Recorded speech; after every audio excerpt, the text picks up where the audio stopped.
بیٹھا، نہیں، یہ بات نہیں ہے۔ کوئی کفر میں ہے، وہ غالطے کی بنا پر ہے، عدم توجہی کی بنا پر ہے، حق اس پر واضح نہیں ہوا ہے اس لیے ہے، تو آپ اسے سمجھائیں گے، انذار و تبشیر سے اسے فائدہ ہو جائے گا، واعظ و نصیحت سے فائدہ ہو جائے گا۔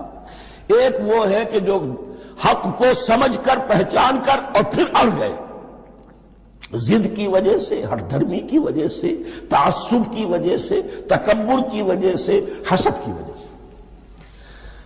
ان الذین کفروا، ایسے لوگوں کا معاملہ کیا ہے، سواء علیہم انذرتہم ام لم تنذرہم لا یؤمنون، برابر ہے ان کے لیے، خواہ آپ انہیں سمجھائیں خواہ نہ سمجھائیں، ڈرائیں نہ ڈرائیں، انذار فرمائیں نہ کریں، لا یؤمنون، وہ ایمان لانے والے نہیں۔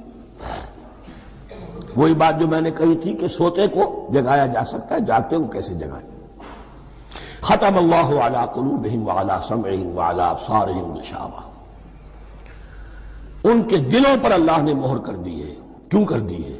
یہ ابتداءً مہر نہیں ہوئی، جب حق کو پہچان کر انہوں نے رد کر دیا، اس کی پاداش میں، اس کی سزا کے طور پر۔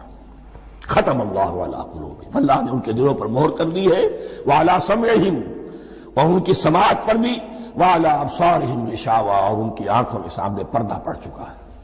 یہ مضمون سورہ یاسین کے شروع میں پھر آئے گا بہت شرح و بسط کے ساتھ۔ وَلَهُمْ عَذَابٌ عَظِيمٌ، اور ان کے لیے تو اب بہت بڑا عذاب ہے۔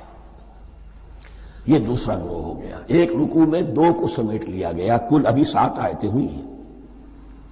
ایک وہ گروہ جس نے قرآن مجید کی دعوت سے صحیح استفادہ کیا، ان میں طلب ہدایت کا مادہ موجود تھا، ان کی فطرتیں سلیم تھیں، ان کے سامنے دعوت آئی، قبول کی، اور قرآن کے بتائے ہوئے راستے پر چلے۔ وہ گلے سرسبد ہیں، وہ شجرہ قرآنی کے نہایت مبارک اور مقدس، وہ اس کے پھل ہیں۔